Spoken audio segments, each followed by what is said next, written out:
This महाविद्यालय conference will Poona now से। be recorded. विद्या और अग्निकर्म के जो बॉस कहे जाते हैं ऐसे गोगटे सर, उनके पास से इन्होंने विद्या और अग्निकर्म का ट्रेनिंग लिया है। अतुल चंद्र ठुमरे सर के वो पट्ट शिष्य है। 2010 से बोर्डे सर श्रीरामपुर और पूना में प्रैक्टिस करते हैं। बोर्डे सर की एक खासियत ये है कि ये संहिता के डॉन माने जाते हैं। उन अगर हमें कोई भी संहिता में कुछ दिक्कत आए तो उनको पूछ लो तो वो 1 मिनट में एग्जैक्ट बताते हैं कि उसका रेफरेंस संहिता में कहाँ आया है। और वो उनके प्रैक्टिस में टोटल ग्रंथाधार ही कल्प यूज करते हैं, प्रोप्राइटरी ड्रग बिल्कुल यूज नहीं करते। और उनके बारे में एक स्पेशल मैंने अभी देखा, तो जो आदमी संधि च्युति और संधि भग्न ये दो वर्ड के ऊपर पूरा 1 घंटा लेक्चर दे सकता है, तो उनके बारे में और क्या कहना।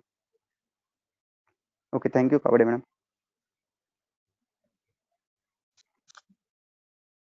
धन्यवाद वैद्य स्वप्निल जी। हमारे आज के वक्ता उनका मंतव्य प्रस्तुत करें उससे पहले कुछ जरूरी सूचनाएं सब श्रोता वैद्यगणों के लिए। कृपया सब अपना माइक बंद रख के विवेचन के दरमियान या विवेचन पूरा होने पर आपके जो भी प्रश्न, सवाल या शंका है कृपया चैट बॉक्स में टाइप करें और कृपया कोई भी श्रोता बिना अनुमति के बीच में नहीं बोले। तो मैं अभी वैद्य महेंद्र जी से अनुरोध करती हूँ वो अपना विवेचन शुरू करे। वैद्य महेंद्र जी। धन्यवाद कवड़े मैडम। गुरुर्ब्रह्मा गुरुर्विष्णु गुरुर्देवो महेश्वरा गुरुर साक्षात परब्रह्म तस्मै श्री गुरुवे नमः। श्री धन्वंतराय नमः, श्री साईनाथाय नमः। तो आज हम डिफरेंशियल डायग्नोसिस ऑफ संधिगत वात, वात रक्त and ama vata with useful kalpas in respective disease ये देखेंगे। तो पहले हम संधिगत वात या फिर वात व्याधि देखेंगे। चरक सुश्रुत वाग्भट में वात व्याधि प्रकरण में पक्षवत से पादहर्ष आदि तक आमाशय से संधिगत वात, ये गत वात जो है ये और अवृतवात का वर्णन वात व्याधि में ही किया गया है। तो अभी सबसे पहले हम वात व्याधि के हेतु देखेंगे। अभी सब श्रोताओं को ऐसा लगेगा कि हेतु इत्यादि देखने की क्या जरूरत है सर, हम तो वो पढ़ लेंगे, आप हमें डायरेक्टली डिफरेंशियल डायग्नोसिस ही बता दीजिए।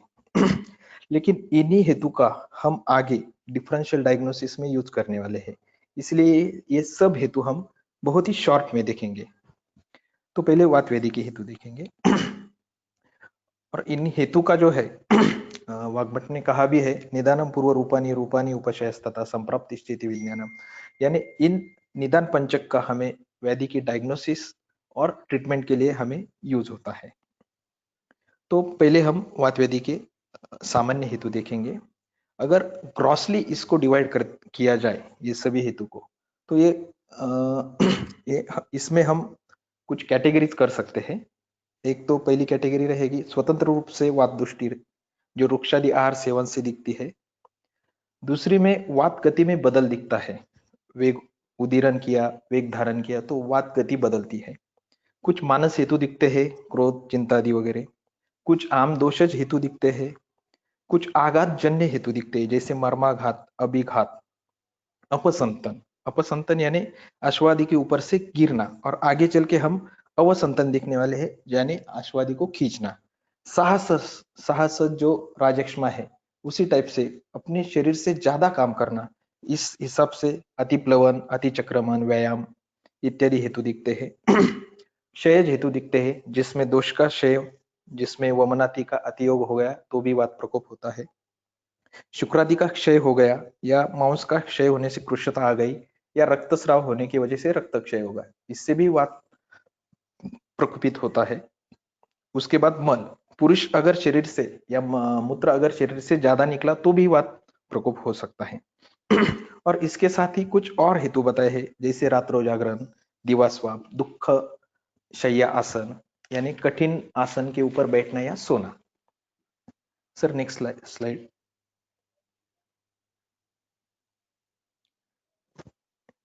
इसके बाद हम वात रक्त के हेतु देखेंगे। वात रक्त के हेतु अगर देखें तो ये श्लोक में जो दिए हैं, लवनादि जो हेतु है ये सब रक्त की दृष्टि के है, और कषायादि हेतु जो है वो वात की दृष्टि के दिखते हैं। उसके डिटेल में हम जाएंगे नहीं। वातरक्त के हेतु अगर देखा जाए तो प्रायः वातरक्त किसमें होता है? जो व्यक्ति सुकुमार रहता है, मिष्टान्न सुख भोजिनाम, यानी जो मधुर अन्न, मिष्टान्न अन्न सुखपूर्वक खाता है, इस रुग्ण में हमें वातरक्त दिखता है। योग रत्नाकर ने स्थूला नाम, सुखी नाम, ये अलग से दो हेतु बताए हैं, या इन दो व्यक्तियों में प्रायः वातरक्त देखा जाता है। अचक्रमणशील, ये भी हेतु वातरक्त में दिखता है। अभी वात के अगर पर्याय देखें हम वातरक्त के, तो उसमें खुड़वात, वात बलास, इनके अर्थ तो आपको पता है, लेकिन आढ़्यवात क्यों बोला है? तो ये वातरक्त प्रायः आढ़्य लोगों को, यानी धनवान लोगों को, जो सुखशीलता से बैठे रहते हैं, ज्यादा घूमते फिरते नहीं, उनमें दिखता है, इसलिए आढ़्यवात बोला है। Next slide. आमवात अगर देखें तो आमवात प्रायः मंदाग्नि और निश्चल व्यक्ति में विरुद्ध आहार और चेष्टा ये करने से दिखता है। एक पर्टिकुलर हेतु आया है, स्निग्धम भुक्तवतो ही अन्नम व्यायामम कुर्वतः तथा, इसका एक साथ अर्थ देखना है हमें, ना कि तोड़ तोड़ के। यानी स्निग्ध आहार सेवन के बाद तुरंत व्यायाम करना, तो ये हेतु आमवात का प्रायः, या फिर विशिष्ट हेतु बोल सकते हैं हम, जो और किसी वातव्याधि में दिखता नहीं। अभी इसका हम प्रैक्टिकली या फिर आजकल कैसा इंटरप्रेट कर सकते हैं? तो हमने हमारे बहुत सारे पेशेंट या हमारे घर वाले लोग भी या बाहर के लोग भी, हम ये देखते हैं कि खाना खाने के बाद आधा घंटा 1 घंटा टहलते हैं। अभी आयुर्वेद में तो शतपौली बोले, यानी 100 कदम ही चलना है। ये लोग तो आधा आधा 1 घंटा चलते हैं, तो इसको हम अति चक्रमण या व्यायाम बोलेंगे। तो ये हेतु हमें आमवात का अभी फिलहाल तो दिखने में आता है। इसके बाद संप्राप्ति, नेक्स्ट स्लाइड सर। ये भी हम तीनों व्याधियों की संप्राप्ति एकदम शॉर्ट में ही देखेंगे। हेतु सेवन के कारण प्रकोपित हुआ वात रिक्त या दुर्बल स्रोतस्व में जाकर वात व्याधि उत्पन्न करता है। यह रिक्त या दुर्बल स्रोतस से ख वैगुण्य या स्रोत वैगुण्य अपेक्षित है। यत्र संगा ख वैगुण्यात व्याधि तत्र उपजायते। अभी ये वात कहा भी क्यों नहीं जाता, या फिर सभी जगह अगर घूमता रहता है, तो फिर वो डिसीज जो है या फिर वो व्याधि, वात व्याधि वो उसी जॉइंट को या उसी स्थान को क्यों होता है? तो उसका कारण हमारे ग्रंथकारों ने ख वैगुण्य बताया है। और अगर वो संधि के आश्रित होकर रहा, तो फिर उसको हम संधिघात वात बोलेंगे। Next slide. वात रक्त। अभी स्व कारण से वात और रक्त अलग से प्रकोपित होते हैं। रक्त वात के मार्ग को अवरोध करता है। रक्त के अवरोध के कारण वात और भी ज्यादा प्रकोपित होकर संपूर्ण रक्त को और दूषित करता है। यानी पहले रक्त वात को अवरोध करेगा, फिर अवरोध होने के कारण वात और प्रकोपित होकर रक्त को और प्रकोपित करेगा, यानी ये साइकिल है। दूषित हुए वात और रक्त पाद और हस्तांगुली की संधियों में स्थित होते हैं, बाद में संपूर्ण शरीर में फैल जाते हैं। अभी अगर इसकी संप्राप्ति देखी तो इसमें 2-3 चीजें ध्यान में रखनी है या फिर सोचने जैसी है। तो संप्राप्ति में बताया है ग्रंथकारों ने, आंखों इव विष क्रुद्धम कृष्णम देहम विधावती। वाग्भट ने बताया है कि मूषक विष की तरह यह वातरक्त धीरे धीरे संपूर्ण शरीर में फैलता है। मूषक विष जैसे धीरे धीरे संपूर्ण शरीर में फैलता है, उसी तरह वातरक्त भी शरीर में फैलता है। या फिर मूषक विष जहां एक स्थान से शुरू होकर पूरे शरीर में फैलता है, ऐसे दोनों भी अर्थ कर सकते हैं। स्थान के हिसाब से भी आंखों विष का हम अर्थ कर सकते हैं, या फिर फैलने के हिसाब से भी कर सकते हैं, यानी कितना स्लोली फैलता है उस हिसाब से। उसके बाद एक क्वेश्चन आता है कि हस्तपात पर्व में ही प्रथम क्यों उत्पन्न होता है? तो चरक ने बहुत ही अच्छा बताया है कि वक्रत्वात अवतिष्ठते। हस्तपात पर्वत प्रदेश में स्रोतस वक्र होने के कारण प्रथमतः वातरक्त पर्व प्रदेश में दिखता है, ऐसा चरक ने बताया है। वाग्भट ने तो और बताया है, पादयो मूलम अस्ताय कदाचित हस्तयो अपि, प्रायः पात पर्व स्थान से शुरू होता है, लेकिन कभी कभी कदाचित हस्तयो अपि, कभी कभी यह हस्त से भी शुरू हो सकता है। पूर्वम पादो प्रधावती विशेषात यानादय प्रलंबो। पैर लटकते हुए सवारी करने से प्रथम पैरों से शुरुआत होता है, ऐसा वाग्भट ने बताया है।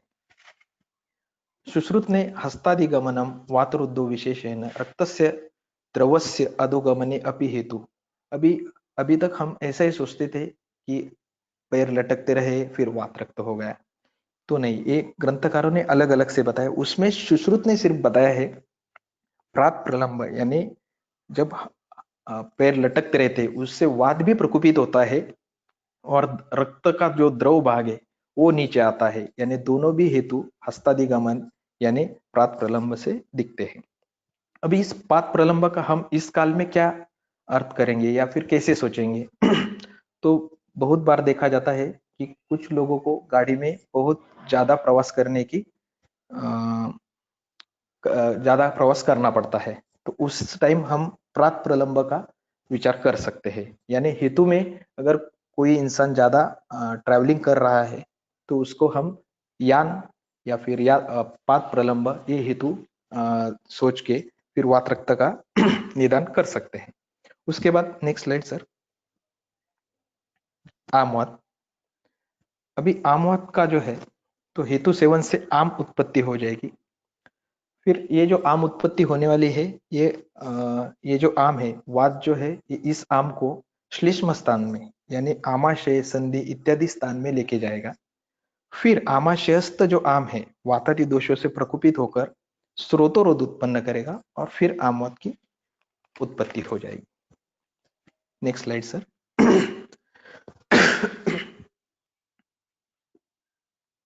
इसके बाद हम लक्षण देखेंगे।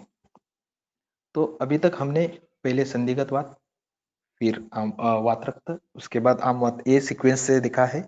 लेकिन अभी हम थोड़ा सा चेंज कर रहे हैं, पहले हम वात रक्त के लक्षण देखने वाले हैं। इसमें लक्षण भी है, पूर्व रूप भी है और कुछ संप्राप्ति के पॉइंट्स भी रहेंगे। तो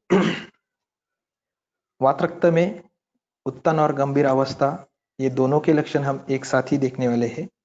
वात रक्त के अगर लक्षण देखे जाए तो उसमें एक पर्टिकुलर शब्द आया है शोतः कठिनो अंतः भृश अर्तिमान, यानी शोध जो है वो अंदर से कठिन है और अत्यधिक शूलवान होता है। ये अभी हम जब आगे देखेंगे डिफरेंशियल डायग्नोसिस में तो उसमें इनका सबका ये सब हेतु लक्षण इनका उपयोग होने वाला है, इसलिए हम थोड़ा सा ज्यादा समझा रहा हूँ इधर। उसके बाद वात रक्त में दाह दिखता है, संधि अस्थि वक्री कुर्वंती, यानी संधियों और अस्थियों में टेढ़ापन आता है वात रक्त में।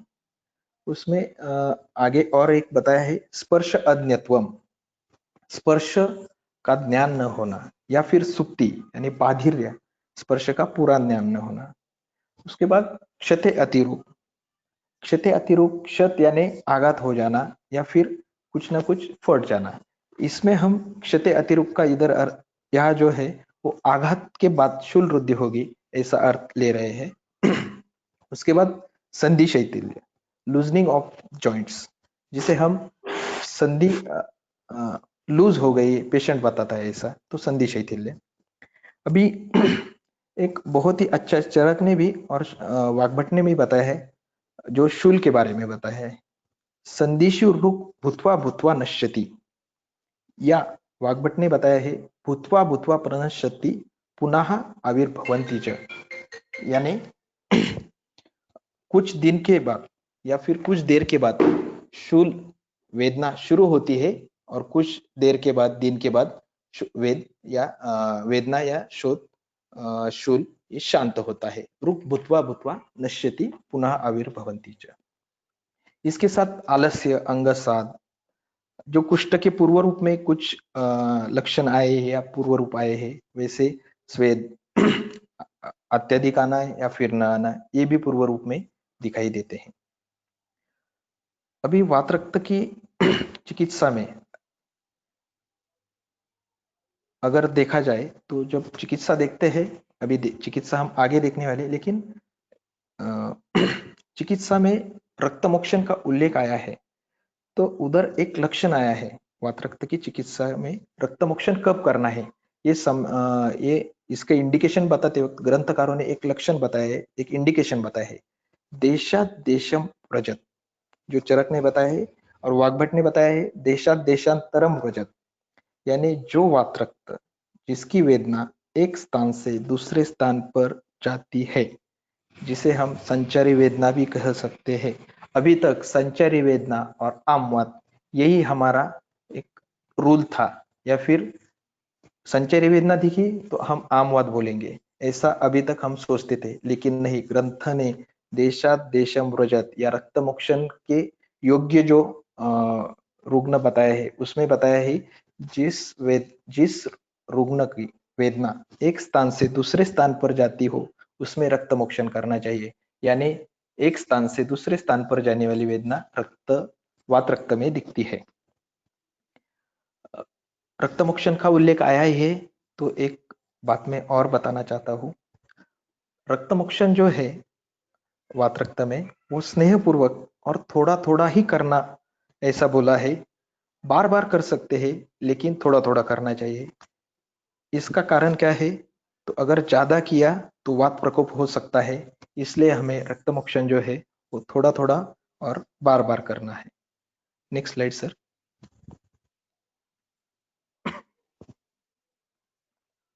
इसके बाद आमवात का लक्षण देखेंगे।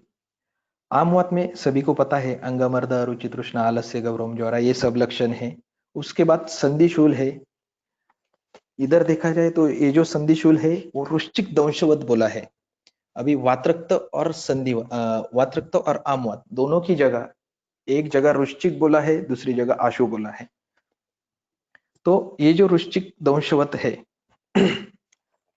तो एकदम पेशंट बोलते ही आता है, हमारे मराठी भाषा में बोलता है कि विंचू डसल्यासारखा दुखता है।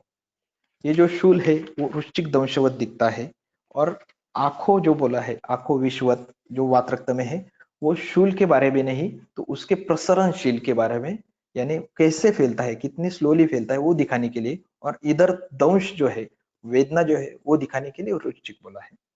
आमवात में बहुमूत्रता दिखती है लेकिन उसके साथ वीड विबद्धता दिखती है, यानी मल प्रवृत्ति में कुछ ना कुछ प्रॉब्लम दिखता है।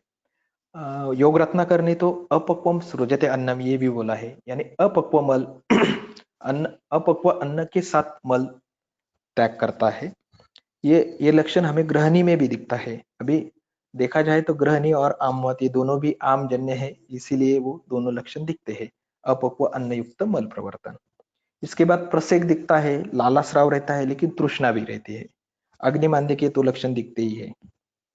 अभी इसके संप्राप्ति में अगर एक लक्षण आया है, संप्राप्ति का अगर हम विचार करेंगे तो एक लक्षण है त्रिक संधि प्रवेशको, युगपत कुपितवंतः त्रिक संधि प्रवेशको। जो दोष है, जो आम है, वो त्रिक संधि में प्रवेश करके फिर आमवात उत्पन्न होता है। अभी ये त्रिक संधि ये क्या होता है? त्रिक संधि आयुर्वेद में कटी और मन्या आशय, इनके संधि को बोला है। यानी कटी और मन्या ये दो जगह पे अगर शूल रहा, ग्रह रहा, स्तंभ रहा तो हम आमवात का है इस तरफ से सोच सकते हैं।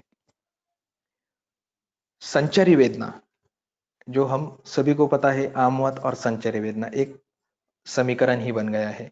संचारी वेदना एक जॉइंट के बाद दूसरे जॉइंट में वेदना होती, कभी इस जॉइंट में तो कभी उस जॉइंट में। अभी इसका ग्रंथ में कहा भी उल्लेख कम से कम मुझे तो नहीं मिला, इसको रुद्ध वैद्य आधार ये हम बता सकते हैं। अभी इसके बाद सर नेक्स्ट स्लाइड। संधिगतवात। संधिगतवात लास्ट लेने का कारण है इसमें साम और निराम अवस्था प्रैक्टिकली दिखती है। ग्रंथ में साम अवस्था का उल्लेख नहीं है, लक्षण भी नहीं बताए हैं। तो संधिगतवात सामावस्था यानी स्रोतोरोध प्रधान या उपस्तंभितवाद बोलेंगे या मार्गावरोध जन्य संप्राप्ति। निरामावस्था धातुक्षयजन्य या निरुपस्तंभितवाद। पहले देखेंगे संधिगतवाद धातुक्षयजन्य। इसमें जो है संधिशूल जो रहता है वो सशूल क्रिया रहती है उसमें, यानी जब भी हम मूवमेंट करते हैं उस टाइम पेन होता है। शोध जो है वो वातपूर्ण द्रुति स्पर्श बताया है। अभी हवा अगर एक चमड़े के बैग में भर दी तो जैसा दबाने के बाद फीलिंग आती है, उसी तरह की फीलिंग हमें संधिगत धातुक्षयजन्य अवस्था में दिखाई देती है। अभी ये वातज शोथ है, प्योरली वातज शोथ है, तो इसके कारण ये इस शोथ में जब हम दबाते हैं तो गड्ढा बन जाता है, और गड्ढा जो है वो अपने आप नष्ट हो जाता है। जैसे वातज शोथ के लक्षण शोथ अध्याय में बताए, वैसे ही लक्षण इस संधिगत धातुक्षयजन्य अवस्था में दिखते हैं। आटोप, ये सबसे इंपॉर्टेंट लक्षण चरक ने नहीं बताया लेकिन वाग्भट में आया है। संधि में मोमेंट के दौरान आवाज आता है, कर कर कर कर ऐसा आवाज आता है। पेशेंट भी बोलता है सर मेरे जॉइंट्स में आवाज आता है, तो उस टाइम हमें संधिगत धातुक्षयजन्य अवस्था के बारे में सोचना चाहिए। अभी इसके बाद संधिगत उपस्तंभित मार्गावरोधजन्य या सामावस्था, इसका ग्रंथ में वर्णन नहीं है लेकिन प्रैक्टिकली दिखता है, ये पेशेंट दिखते हैं, इसलिए हम इसके बारे में सोचने वाले हैं। कुछ पेशेंट में ऐसा देखा जाता है, सुबह उठने के बाद संधिग्रह रहता है, शूल बढ़ता है, लेकिन आमवात के जो सार्वदेहिक लक्षण है, अंगमर्द, अरुचि, तृष्णा, आलस्य, गौरवम, ज्वरा, ये लक्षण दिखते नहीं।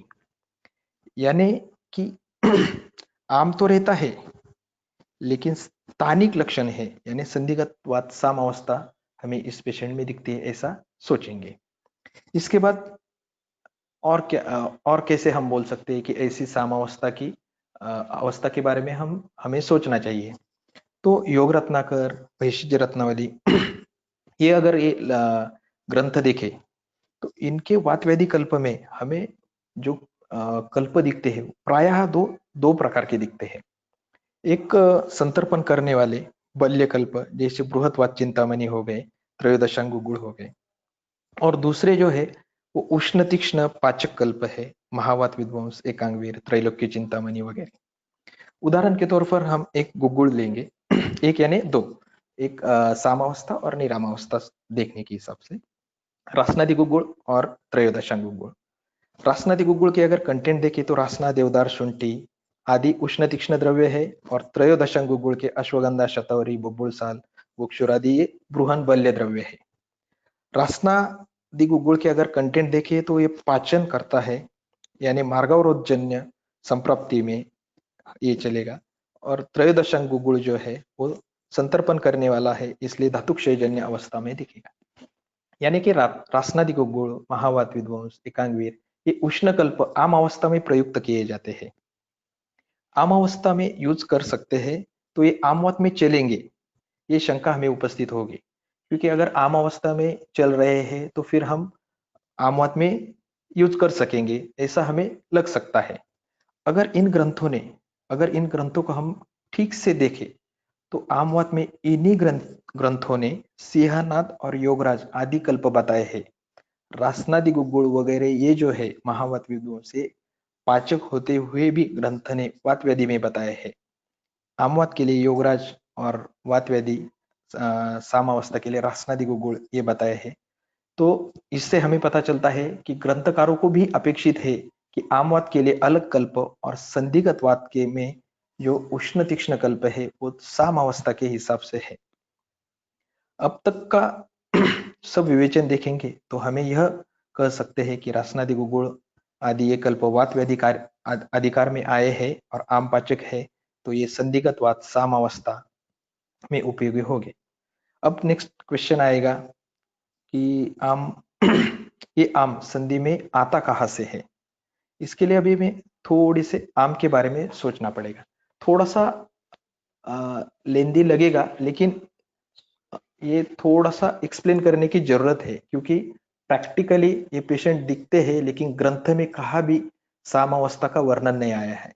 तो उस हिसाब से अभी आम के बारे में थोड़ा सोचेंगे, तो फिर कहाँ से ये आम आता है, आम तो है लेकिन कहाँ से आता है ये भी नहीं पता।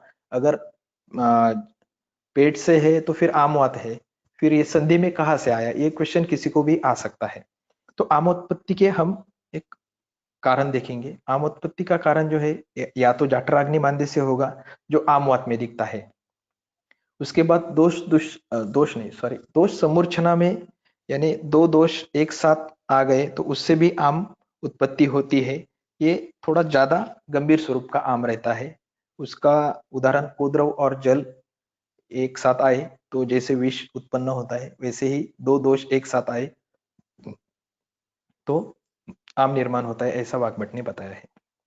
उसके बाद मल संचय की वजह से भी आम निर्मित हो सकती है। मल जो है वो स्थूल मूत्र पुरुष स्वेद और सूक्ष्म जो है धातु मल, इनके शरीर के बाहर न जाने की वजह से भी आम उत्पत्ति हो जाती है। उसके बाद सबसे इंपॉर्टेंट जो हमें यहाँ देखना है संदिग्धवाद सामावस्था में धात्वाग्नि मान देने।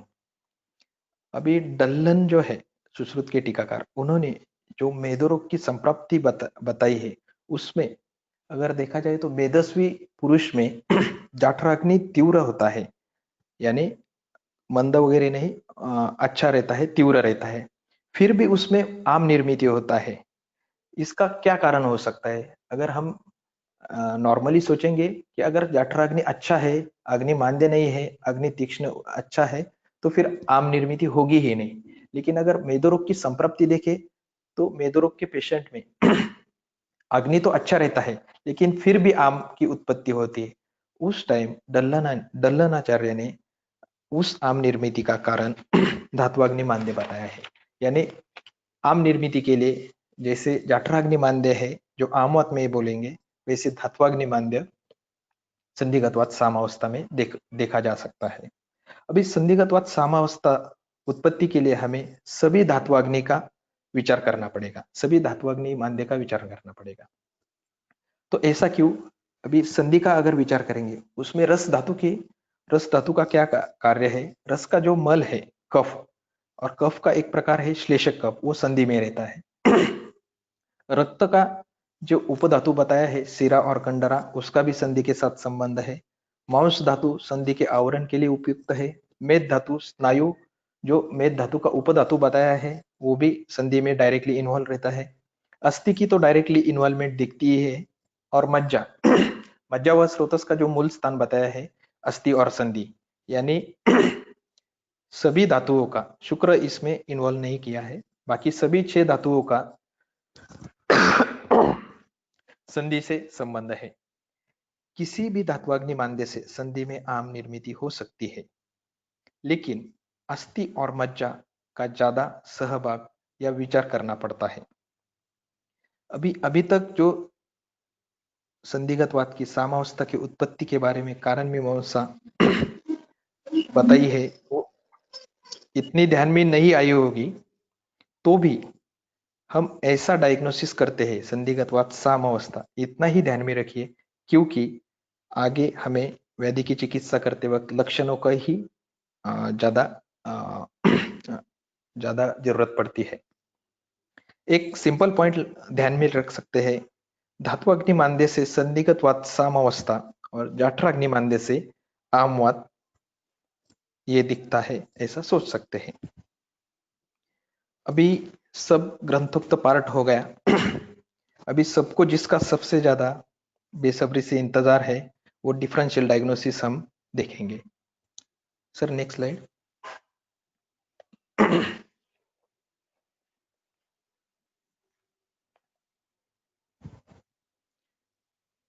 सर जो पॉइंट आएगा वो थोड़ा सा हाईलाइट करिए या फिर बड़ा कर दीजिए। अभी इस चार्ट में हमने संदिग्धवाद धातु क्षयजन्य या निरामावस्था बोलेंगे, संदिग्धवाद सामावस्था, आमवात और वात रक्त, ये चारों डिफरेंशिएट किए हैं। तो सबसे पहले पेशेंट हमारे पास आता है, सूजन आई या फिर और कोई लक्षण है, आवाज आ रहा है या फिर दबाने के बाद दर्द होता है, इसके लिए नहीं तो शूल की वजह से आता है। तो सबसे पहले शूल, ग्रह या स्तंभ देखेंगे। विश्रांति के बाद या आराम के बाद पेशेंट को पूछा कि आपका जॉइंट पेन जो है, संधि में जो शूल है, शूल यानी वेदना, यहाँ हम शूल यानी वेदना ऐसा सोचेंगे, शूल यानी वेदना नहीं है, लेकिन शूल यानी वेदना अभी के लिए हम सोच रहे हैं। तो पेशेंट को अगर पूछा कि आराम करने के बाद, एक जगह बैठने के बाद, सोने के बाद आपके शूल में बढ़ोतरी होती है या कम होता है, तो उस हिसाब से भी हम सोच सकते हैं। अगर संदिग्धवाद धातु क्षयजन्य अवस्था में सोचेंगे तो पेशेंट जब आराम करता है तो उसको अच्छा लगता है, और आमवात और सामावस्था। अभी सामावस्था बोला तो संधिगतवात सामावस्था ऐसा सोचिए। सामावस्था में उनको उनका दर्द बढ़ता है आराम करने से। वात रक्त में ऐसा कुछ होता नहीं। उसके बाद प्रातः उठने के बाद, सुबह उठने के बाद सेम निराम अवस्था में अच्छा लगता है, साम अवस्था और आम वात में दर्द बढ़ता है। एक इतर या ऑदर में हमने एक खास लक्षण लिया है जो हमने पहले भी डिस्कस किया है, रुक भूत्वा भूत्वा प्रणश्यन्ति पुनः आविर्भवन्ति च। जो वेदना है कुछ देर देर तक या कुछ घंटों तक, कुछ दिनों तक रहती है, कुछ दिनों के बाद फिर से आती है, फिर से जाती है। या ऊपर ऊपर नीचे नहीं बोलेंगे, कभी आती है कभी जाती है। ऐसी जो वेदना रहती है वो वात रक्त में प्रायः देखी जाती है। उसके बाद पहले भी हमने देखा है संचारी वेदना। अभी संचारी वेदना का अभी तक हमें तो पता था कि आम वात में दिखती है, जो वृद्ध वैद्याधार बोल सकते हैं। वात रक्त में भी दिखती है, देशात देशांतरम व्रजत ये ग्रंथ में आया ही है। उसके बाद शुरुआत कहाँ से होती है? नेक्स्ट हम पेशेंट आने के बाद पूछते हैं कब से है, कितने दिनों से है, कैसे शुरू हो गई। उसके बाद बहुत सारे वैद्य ये पूछते हैं स्टार्टिंग कहाँ से हुई, शुरुआत कहाँ से हुई।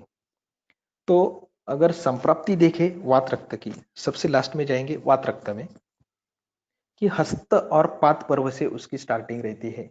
प्रायः पाद पर्व से है, लेकिन हस्तयो अपि जो वाग्भट ने बोला है, तो हस्त से भी शुरुआत हो सकती है। जो ज्यादा देर तक लटकते रहेगा उससे शुरुआत होने वाली है। और आमवात की संप्राप्ति में त्रिक संधि प्रवेशको यह आया है, यानी कटी और मन्या से प्रायः शुरुआत देखी जाती है। अभी पेशेंट आने के बाद ही हमें पता चलता है इसके जॉइंट दर्द कर रहे हैं। पेशेंट बताता भी नहीं, लेकिन उसकी जो चाल है उससे ही हमें पता चलता है कि इस पेशेंट को कुछ ना कुछ जॉइंट पेन रहेगा। ये पेशेंट चलते कहते हैं कैसे है, हम नॉर्मली कैसे चलते हैं, आगे पीछे, हमारी जो मूवमेंट है वो सामने और पीछे रहती है। जॉइंट पेन के जो पेशेंट रहते हैं उनकी जो मूवमेंट है वो कभी राइट साइड को कभी लेफ्ट साइड को, चलते वक्त वो सीधा न चलते हुए उनका शरीर राइट और लेफ्ट में झुकता है, हमारा आगे और पीछे झुकता है। वो देख के भी हमें पता चलता है, पेशेंट जैसे क्लिनिक में एंट्री करता है, अस्पताल में एंट्री करता है, अरे यार इसको कुछ ना कुछ जॉइंट पेन है। उसके बाद शोथ, शोथ के लिए निराम अवस्था में वातपूर्ण त्रुटि स्पर्श बोला है, जो शोथ दबाने के बाद अंदर हवा भरा हुआ ऐसा लगता है, या फिर उसमें गड्ढा बन जाता है और फिर अपने आप गड्ढा निकल जाता है।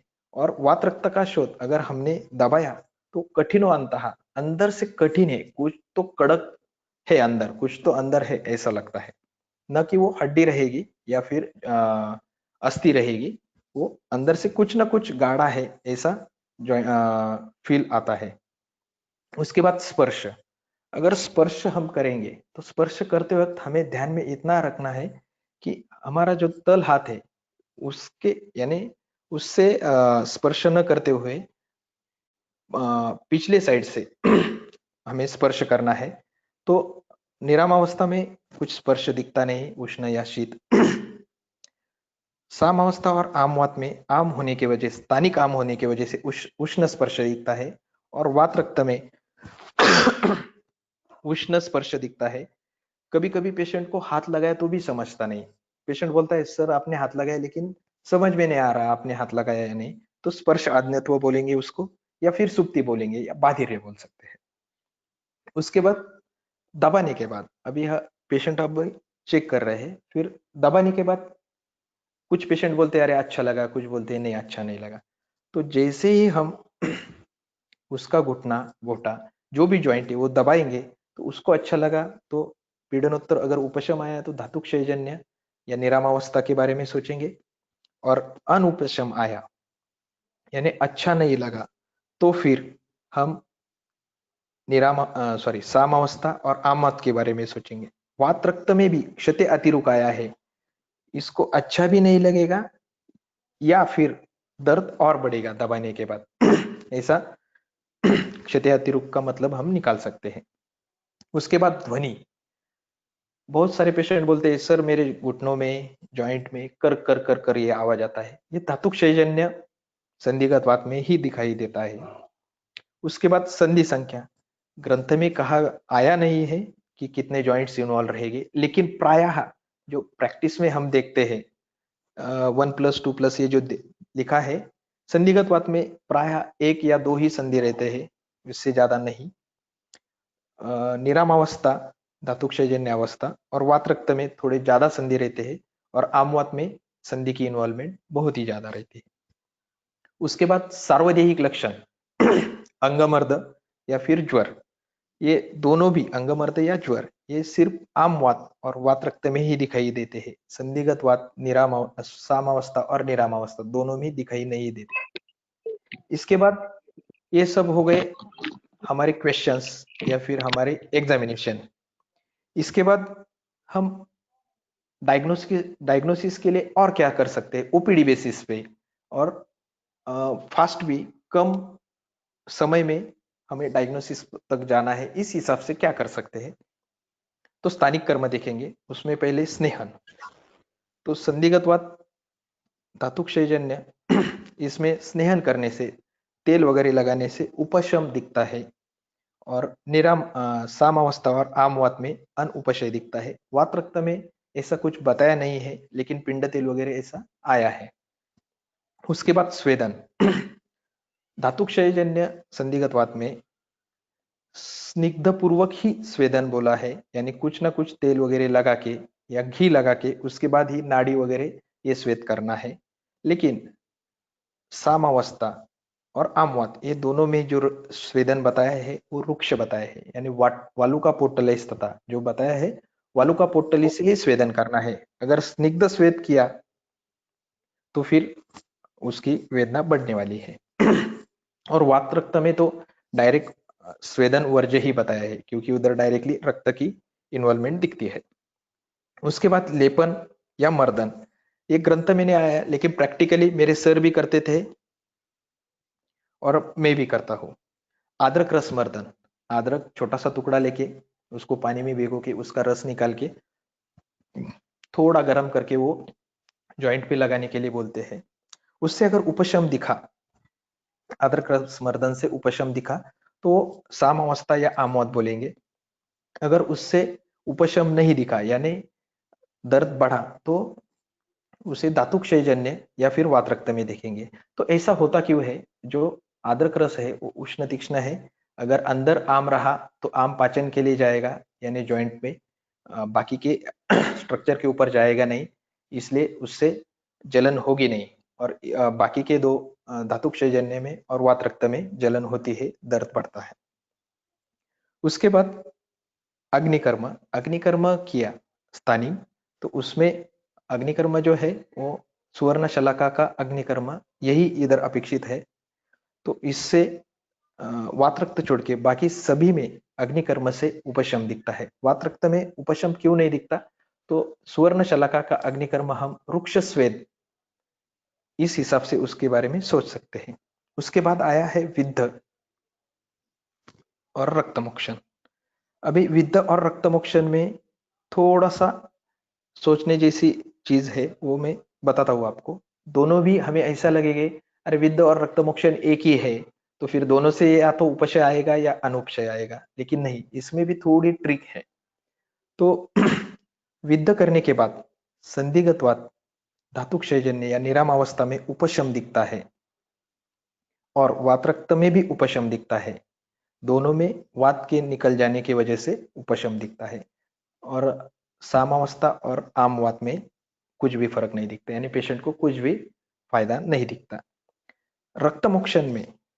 रक्तमोक्षण में संधिगत वात धातुक्षयजन्य जो है, जिसे हम निरुपस्तंभित बोलेंगे, इसमें रक्तमोक्षण के बाद अनुपशम दिखता है और वात रक्त में उपशम दिखता है। न कि अगर वात रक्त रहा तो फिर अनुपशम दिखेगा, लेकिन हम यहाँ वात रक्त के या फिर आमवात के भेद नहीं देखेंगे, इन जनरल वात रक्त देख रहे हैं, इसलिए रक्तमोक्षण से वात रक्त में उपशम दिखता है। अभी विद्ध में उपशम दिखता है धातुक्षयजन्य में, और रक्तमोक्षण में अनुपक्षय दिखता है। तो इसका एक ही कारण है, जब हम रक्तमोक्षण करते हैं तब रक्त धातु का क्षय हो जाता है। धातु क्षय होने के कारण उधर वात बढ़ जाता है, उसके वजह से रक्तमोक्षण के बाद विद्ध में धातु क्षयजन्य वात व्याधि में उपशम नहीं दिखता।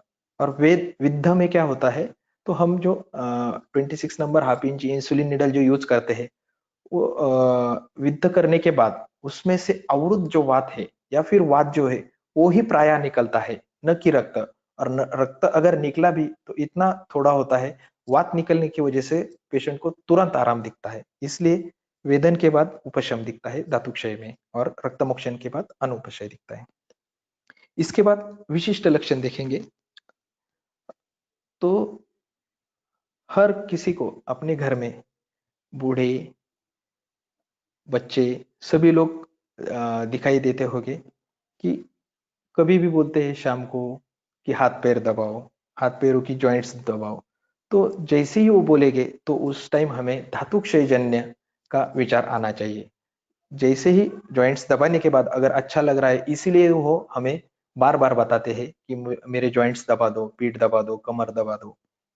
तो अगर दबाने का या फिर पीड़न का, पीड़नम च अभिनंदंती, जो मज्जावृत और अस्थि अवृत वात में आया है, उसी तरह का लक्षण अगर दिखाई दे तो धातुक्षयजन्य संधिगत वात, ये इसके बारे में हमें सोचना चाहिए। उसके बाद आमवात के बारे में इसमें प्रायः सार्वदेहिक आम के लक्षण दिखते हैं, जो संधिगत वात सामावस्था में नहीं दिखते, अंगमर्द, अरुचि, तृष्णा वगैरह। और उसके बाद वात रक्त में संधि में दाह, सुप्ति, बाधिर्य, स्पर्श अज्ञत्व, शैथिल्य, लूजनिंग ऑफ जॉइंट्स ये दिखती है। पेशेंट पर्टिकुलरली ऐसा बोलता है कि अभी मैं ये शब्द मुझे हिंदी पता नहीं इसलिए मराठी में बोल रहा हूँ, सर त्या जॉइंट मध्ये खूप ठसठस होती है, यानी अंदर पीप है, पस है, अंदर पस रहने के बाद जैसा पेन होगा वैसा पेन होता है, पेशेंट ऐसा कंप्लेन करता है। या फिर कुछ कुछ पेशेंट हमें दिखते भी है कि वो घर में बर्फ लेते हैं, ठंडा पानी लेते हैं, ठंडे पानी के बैग से सेकते हैं, तो उनको शीत की प्रायः अभिनंदन यानी इच्छा होती है बाहर से लगाने के लिए। तो सोचना चाहिए कि किधर कुछ ना कुछ वात रक्त की तरफ ये संप्राप्ति जा रही है। उसके बाद रुग्ण शरीर वैशिष्ट्य के बारे में सोचेंगे।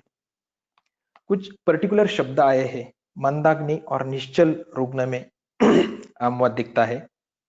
तो वात रक्त जो है सुकुमार, स्थूल, सुखी, अचक्रमणशील किंवा मिष्टान्न, मधुर, सुख भोजनाम इसमें दिखता है। विशिष्ट हेतु सबसे इंपॉर्टेंट, अभी संधिगत वात साम अवस्था और आमवात, इसका डिफरेंशिएट करने में सभी नियर अबाउट लक्षण हमें सेम ही दिखते हैं, सिर्फ थोड़े थोड़े बदल दिखते हैं। संचारी वेदना या फिर शुरुआत कहाँ से है, नंबर ऑफ जॉइंट्स कितने हैं, ज्वर है या नहीं या फिर सार्वदेहिक आम लक्षण है या नहीं। लेकिन इससे भी सबसे इंपॉर्टेंट जो है, हमने हेतु किस लिए देखे हेतु में जो आया है, स्निग्धम भुक्तवतो ही अन्नम व्यायामम कुर्वथा। आज ही मेरे क्लिनिक में एक पेशेंट आ गया, उसमें ये हेतु दिखा, जो बहुत मीठा तला हुआ खाने के बाद एक एक घंटा घूमता था, और उसको वो जो आया था वो डायबिटीज लेके आया था। लेकिन मेरा डायबिटीज ऐसा, प्रमेय डायबिटीज है तो प्रमेय है ऐसा निदान नहीं रहता, उसका आम वात निदान करके मैंने उसकी ट्रीटमेंट शुरू कर दी। और दूसरा जो हेतु दिखता है वात रक्त में, पाद प्रलंब यानी पैर या फिर हाथ लटकते हुए रहना। Sir next slide.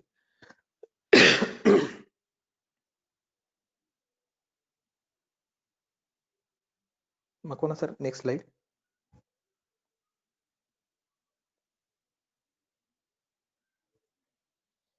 अभी डायग्नोसिस तो हो गया, अभी हमें ट्रीटमेंट करनी है। तो डायग्नोसिस भी इतना सिंपल नहीं है और ट्रीटमेंट तो उससे भी सिंपल नहीं है। अभी लगेगा बहुत ही सिंपल है, आमवात, वात रक्त, संधिगत वात, अभी हम डायग्नोसिस कर सकते, ट्रीटमेंट भी दे सकते, लेकिन इतना भी सिंपल नहीं है। जैसे जैसे पढ़ाई करेंगे, जैसे जैसे पढ़ते जाएंगे वैसे वैसे समझ में आएगा। तो अभी चिकित्सा के बारे में सोचेंगे। संधिगत वात निरामावस्था की चिकित्सा सिर्फ एकल वात की चिकित्सा ही करनी पड़ती है। उसके बाद सामावस्था में स्थानिक आम की चिकित्सा करने के बाद शुद्ध वात की चिकित्सा करनी पड़ती है। वात रक्त में मुख्य चिकित्सा वात की ही बताई है, क्योंकि वाग्भट ने कहा भी है, न ही बस्ती समम किंचित वात रक्त चिकित्सितम। इसके साथ रक्त मोक्षण आदि रक्त की चिकित्सा भी करनी पड़ती है। और आम वात में मुख्यतः आम की चिकित्सा करनी पड़ती है। आम पाचन के बाद वात चिकित्सा भी करनी पड़ती है। जो आम की चिकित्सा बोली है, लंघनम स्वेदनम तिक्त दीपनानि कटुन्नि च विरेचनम स्नेहपानम च बस्तया च आम मारुतम। ये अगर डिटेल श्लोक देखें हम, तो इसमें लंघन स्वेदन तिक्त दीपन कटु ये सब पाचन होने के बाद ग्रंथकारों ने विरेचन बोला है। इसमें विरेचन जो है, न कि सिर्फ विरेचन, इसमें विरेचन शब्द का अर्थ शोधन के हिसाब से आया है, यानी वमन और विरेचन। प्रायः मेरे प्रैक्टिस में मैं आमवात के पेशेंट को वमन ही देता हूँ। उसके बाद स्नेहपान बताया है, विरेचन और वमन के बाद स्नेहपान, और उसके बाद बस्ती, वो भी आम दूर करने वाली बस्ती ऐसा बताया है, न कि डायरेक्टली बस्ती बताई है। उसके बाद वृक्ष स्वेदा विदातव्य, वृक्ष स्वेदन वगैरह ये हमने तो पहले ही दिखाया। प्रैक्टिकली ये भी देखा जाता है कि पेशेंट दो प्रकार के होते आमवात के। एक पेशेंट को सिर्फ आमवात की चिकित्सा देने से ही उपशम मिलता है, तो दूसरे पेशेंट को आमवात के बाद, आम पाचन के बाद शुद्ध वात की यानी संधिगत वात निराम अवस्था धातुक्षयजन्य अवस्था जो है उसकी ट्रीटमेंट देनी पड़ती है। अभी ये ट्रीटमेंट शिफ्ट कब करनी है? अभी ठीक है, आमवात की ट्रीटमेंट हो गई, आम पाचन की हो गई, तो फिर हमें शुद्ध वात की ट्रीटमेंट करनी है। तो ये हम ध्यान में कैसे आएगा हमारे कि अभी ट्रीटमेंट शिफ्ट करनी है? तो आमवात का पेशेंट जब आता है तो शुरू में बोलता है कि सर सुबह उठने के बाद बहुत ही दर्द होता है, ग्रह रहता है, स्तंभ रहता है। उस टाइम आम की ट्रीटमेंट करनी है। और जैसे ही पेशेंट की आम अवस्था दूर होके पेशेंट निराम अवस्था में जाता है, तो पेशेंट बोलता है नहीं सर, अभी सुबह उठने के बाद आराम करने के बाद अच्छा लग रहा है, तो समझ लेने का अभी आम हो गया, अभी वात की ट्रीटमेंट करनी पड़ेगी। इसके बाद जो आपके सामने चार्ट दिख रहा है उसके बारे में सोचेंगे। आगे जो कल्प हमने चार्ट्स में दिए हैं वो हमारे श्री रामपुर आयुर्वेद प्रैक्टिशनर एसोसिएशन में बीते 15-20 दिन से डिस्कस किए हुए कल्प ही लिखे हैं हमने। और भी कल्प हम ऐड कर सकेंगे, लेकिन हमने जो डिस्कस किए उस हिसाब से हम चार्ट्स में एक्सप्लेन कर रहे हैं। अगर संधिगत वात धातुक्षयजन्य में बृहत्वात चिंतामणि, उसके बाद योगेंद्र रस, रसराज रस, ये सुवर्ण कल्प दिखते हैं। संधिगत वात निरामावस्था में त्रैलोक्य चिंतामणि दिखता है। आम वात में सुवर्ण भूपति और वात रक्त में सर्वेश्वर रस, ये सब सुवर्ण कल्प ही हमने पहले लाइन में लिए हैं। तो पूरे चार्ट्स में अगर देखें तो सिर्फ दो ही जगह मैंने ब्रैकेट में उस कल्प का अधिकार डाला है, बाकी किसी कल्प में अधिकार नहीं डाला, क्योंकि मेरे सर का और मेरा प्रैक्टिस की एक पद्धति है, उसमें हम सिर्फ अधिकार के ही कल्प यूज करते हैं। आमवात में देखा जाए तो कोई भी किसी भी ग्रंथ में अभी तक मुझे सुवर्ण कल्प नहीं दिखा। इसलिए राजक्षमा में जो सुवर्ण भूपति आया है उसके फलश्रुति में आमवात आया है, और उसका अगर कंपोजिशन देखे, घटक द्रव्य देखे, तो आमवात के ऊपर चल सकता है। लेकिन अगर दूसरा आमवात के अंदर बताया हुआ ग्रंथ में कल्प रहा तो हम सुवर्ण भूपति कट करके वही लेते, लेकिन अगर नहीं है तो इसके लिए सुवर्ण कल्प यूज ही करना है, ऐसी थीम है, इस हिसाब से हम सुवर्ण भूपति इधर देख रहे हैं। उसके बाद वात रक्त में जो सर्वेश्वर रस आया है, सेम सर्वेश्वर रस कुष्ठ में भी आया है और वात रक्त में भी आया है। ऐसा बहुत ही कम बार दिखाई देता है। एक ही कल्प दोनों अध्याय में एक ही ग्रंथ ने बताया है, क्योंकि कुष्ठ की संप्राप्ति और वात रक्त की संप्राप्ति कुछ ना कुछ भिन्नता है, इसलिए तो दो नाम अलग से है। कुछ भिन्नता है तो उसके घटक द्रव्य जो रहेंगे, कंपोजिशन जो रहेगी, उसमें भी भिन्नता आनी चाहिए। तो उसी हिसाब से वो उस दोष दुष्य स्रोतस या अवयव पे उसका कार्य होने वाला है। सर्वेश्वर रस दोनों अधिकार में आया है, इसलिए हमने वातरक्त में इधर लिखा है। उसके बाद त्रयोदशांग गुण निरामावस्था में, सामावस्था में रासनादि गुण, सिंहनाद योगराज महायोगराज गुण आमवात में, और वातरक्त में अमृतादि गुण और कैशोर गुण। अभी कैशोर गुण इसके जब फलश्रुति हमने पढ़ी तो इसमें फलश्रुति में ऐसा बताया है ग्रंथकारों ने, अजानुस्फुटितम च अपि, यानी जो वातरक्त अजानुस्फुटित रहा उसमें भी कैशोर गुण कार्य करता है। अभी अजानुस्फुटित जो है, सुश्रुताचार्य ने असाध्य वातरक्त के जो लक्षण है उसमें अजानुस्फुटित जो वातरक्त रहेगा वो असाध्य बोला है। तो अभी सुश्रुत तो असाध्य बोल रहे हैं, लेकिन योग रत्नाकर जो है ये आगे चल के बोलते हैं कि, या भैषज रत्नावली की कैशोर गुण अजानुस्फुटित पे चलता है। तो ये पढ़ते वक्त एक ख्याल ध्यान में आया, एक सोच आई कि आर्ष ग्रंथ चरक सुश्रुत वाग्भट ने जो साध्य साध्यत्व बताया है वो उस ग्रंथ के हिसाब से उनका पंचकर्म रहा या फिर उनके द्रव्य रहे, कल्प रहे, उस हिसाब से वो साध्य साध्यत्व है, न कि रसकल्प के इंट्रोडक्शन के बाद।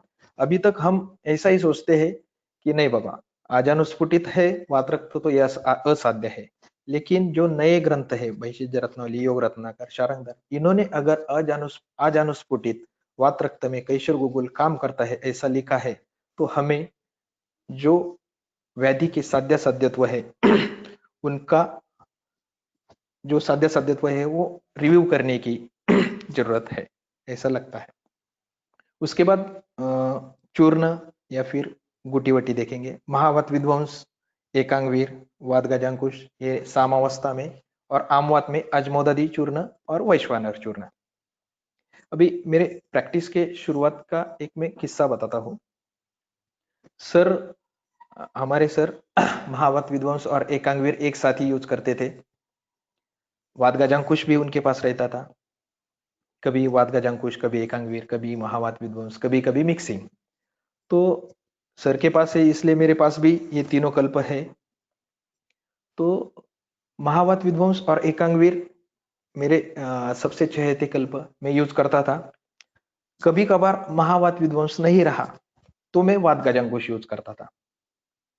अभी उसके पीछे सोचने का मेरा कारण ये था, अरे दोनों में भी वात वात हो गया, महावात विध्वंस और वाद गजांकुश ये दोनों एक साथ नहीं यूज करना है क्योंकि दोनों में वात आ गया। एकांगवीर में वात नहीं आया और महावात में आया है, तो ऐसा कॉम्बिनेशन करेंगे। जब हमारे सपा में हमने ये कल्प डिस्कस किए तो नवले सर ने जब बताया कि महावात विध्वंस और वाद गजांकुश ये दोनों भी बचनाक के कल्प है, मेरी सोच थी कि दोनों में वात आया है इसलिए एक साथ यूज नहीं करूंगा, लेकिन दोनों बचनाक के कल्प होने से भी एक साथ यूज नहीं करने थे, ये मुझे पता नहीं था। लेकिन फिर भी ग्रंथ ने अपनी मंद बुद्धि या फिर अपना नॉलेज कम है इस हिसाब से भी नाम जो दिए हैं, या फिर ग्रंथ हमारी केयर करता ही है, ये उस दिन मुझे पक्का ध्यान में आया। उसके बाद क्वाद देखेंगे।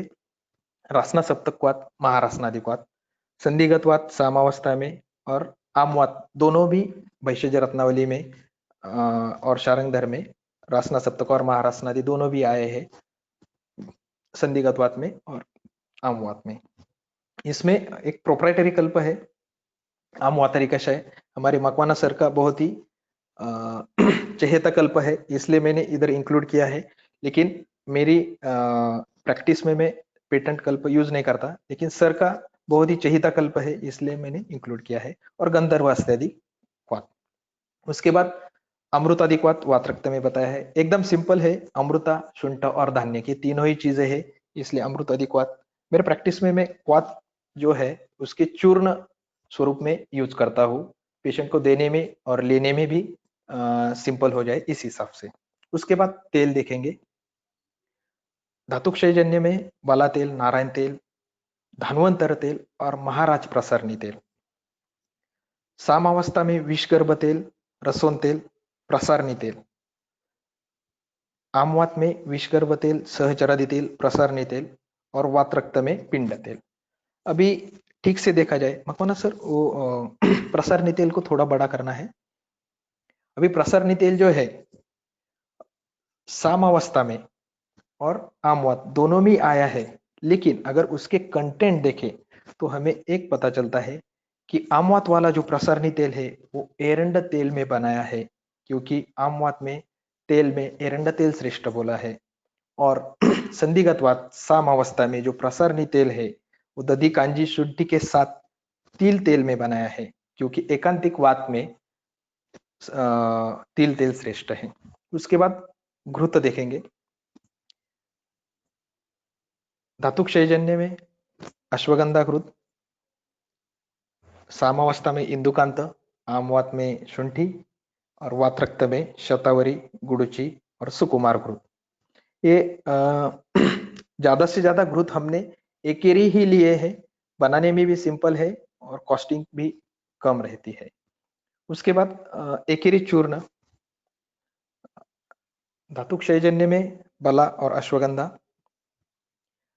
निरामावस्था में बला अश्वगंधा होने के बाद सामावस्था में निर्गुड़ी, चोपचिनी, रासना और देवदार, आमवात में शुंठी, रासना और देवदार। रासना देवदार दोनों जगह दिखते हैं, और गुड़ुची वात्रक्त में।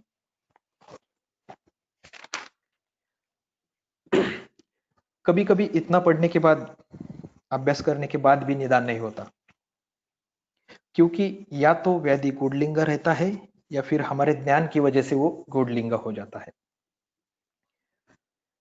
ग्रंथ ने भी बताया है, गुडलिंगम व्याधिम उपशय अनुपशयाभ्याम परीक्षेत। ऐसे गुडलिंग व्याधि की चिकित्सा के बारे में हम दो प्रकार से विचार कर सकते हैं। अभी इतना सब जानने के बाद भी 20-30% ऐसा देखा जाता है कि डायग्नोसिस या फिर एग्जैक्ट निदान नहीं होता। तो उस टाइम हमें क्या करना है, या तो व्याधि गुडलिंग होगा या फिर हमारे ज्ञान की वजह से वो गुडलिंग लगता होगा। तो ऐसे टाइम हम दो अप्रोच से जा सकते हैं, एक एग्रेसिव और दूसरा डिफेंसिव। एग्रेसिव में क्या करेंगे हम, तो एक तो प्रोबेबल डायग्नोसिस जो रहेगा उस हिसाब से ट्रीटमेंट करेंगे।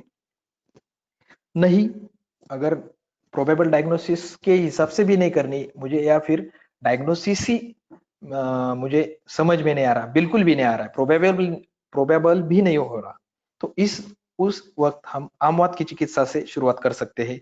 क्योंकि रोगा सर्वेपि मंदाग्नो, एक ग्रंथ ने बताया है, मंदाग्नि से अगर रोग की शुरुआत हो रही है तो आमवात से ट्रीटमेंट शुरू कर दीजिए। फिर उपशय दिखता है या फिर अनुपशय दिखता है, उस हिसाब से आगे की ट्रीटमेंट करेंगे। दूसरा अप्रोच रहेगा डिफेंसिव। इस डिफेंसिव अप्रोच में अभी डायग्नोसिस तो नहीं हो रहा, क्या करेंगे, तो इसमें हम सभी आमवात, वातरक्त और वातव्याधि सभी जगह चलने वाले कॉमन कल्प यूज करेंगे।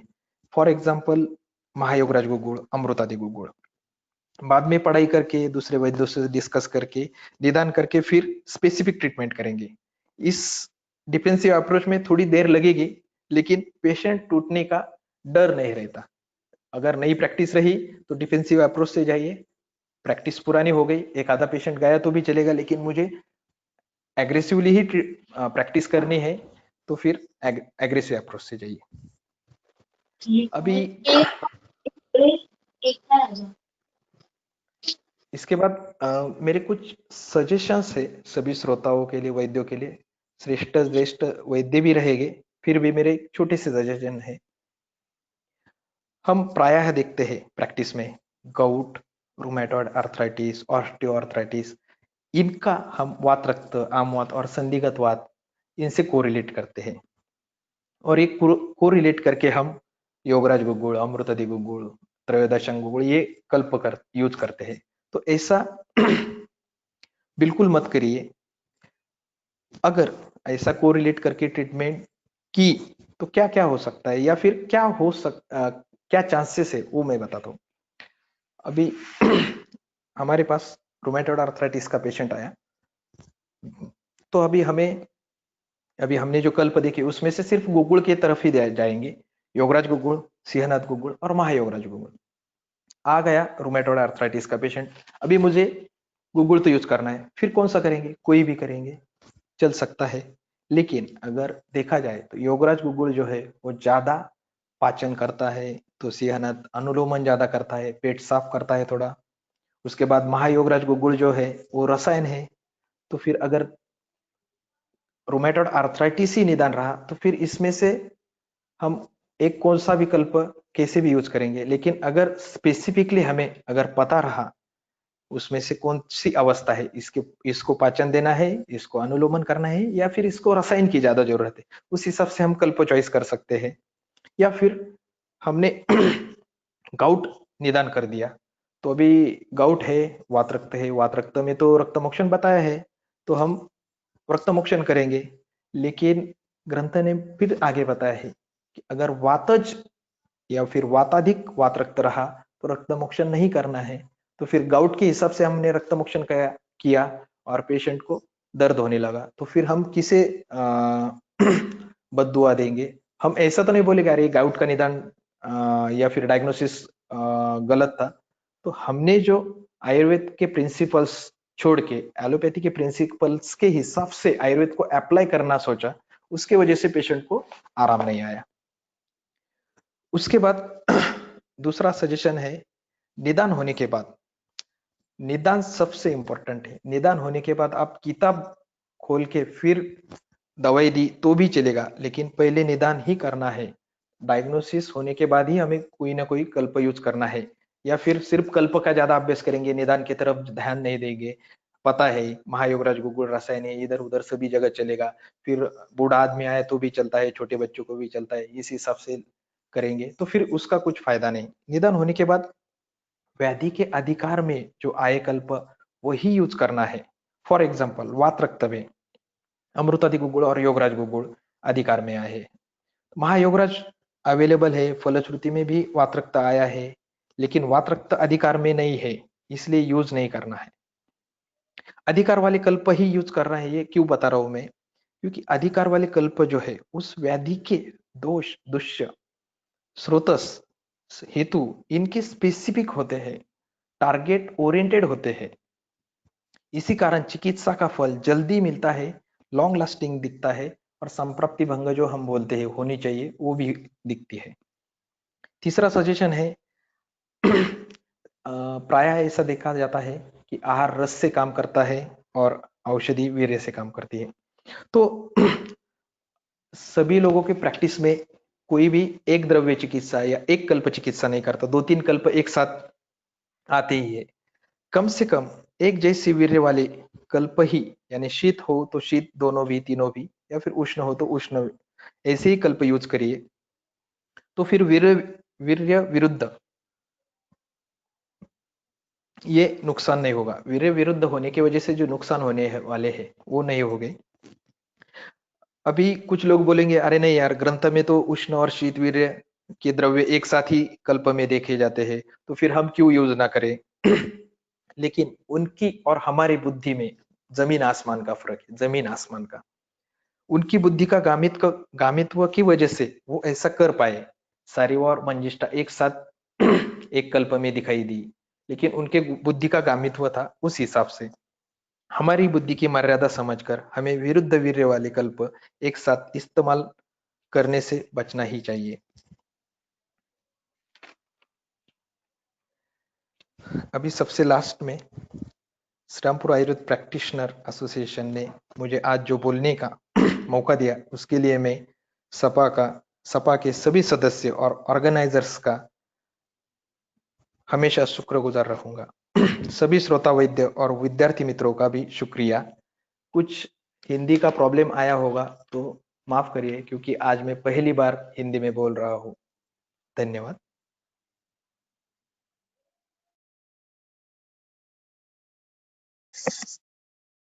धन्यवाद वैद्य महेंद्र बोर्डे जी।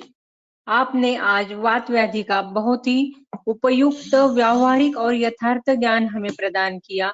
अब तक हम सब लोग ये सिर्फ ग्रंथों में पढ़ते आए थे, लेकिन कॉलेज के बाद आज जब ये सब पढ़ा, लेकिन इसको प्रैक्टिकल अप्रोच आपने दिया, आपका बहुत बहुत धन्यवाद। अब आगे का जो सत्र है आप सब श्रोतागणों के शंका समाधान और समाधान का, तो उसके सूत्र मैं वैद्य अमित मकवाना जी को सौंपती हूँ। वैद्य अमित जी। धन्यवाद मैडम। सर ने तो बहुत ही डिटेल में सारे पॉइंट्स आज कवर कर दिए हैं हम सभी के लिए। फिर भी कुछ कुछ जो टर्मिनोलॉजीज है जो कुछ वैद्यगण नहीं समझ पा रहे, तो उसके बारे में कुछ प्रश्न है जो मैं सर से अनुरोध करूंगा कि वो थोड़ा सा स्पष्ट करे, तो हमें निदान में थोड़ी आसानी हो जाएगी। तो सर, ग्रह और स्तंभ, ये टर्मिनोलॉजीज बहुत बार कई वैद्य कंफ्यूज कर जाते हैं सभी विद्यार्थी। तो इन दोनों में क्या भेद है, ग्रह और स्तंभ में, उसके बारे में थोड़ी सी जानकारी दीजिए।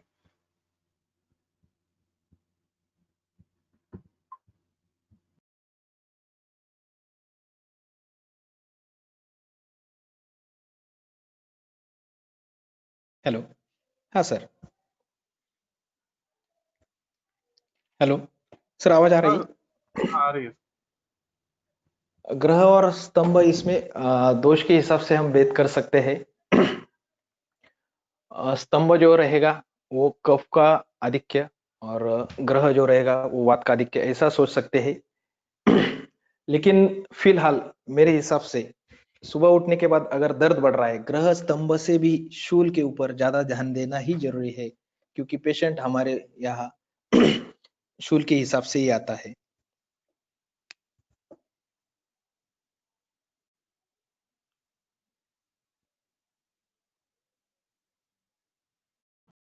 Okay sir. एक आपने उल्लेख किया था कि अजानुस्फुटित अ, ये जो अवस्था है, तो उसके बारे में जरा बताइए, मतलब क्या होता है अजानुस्फुटित?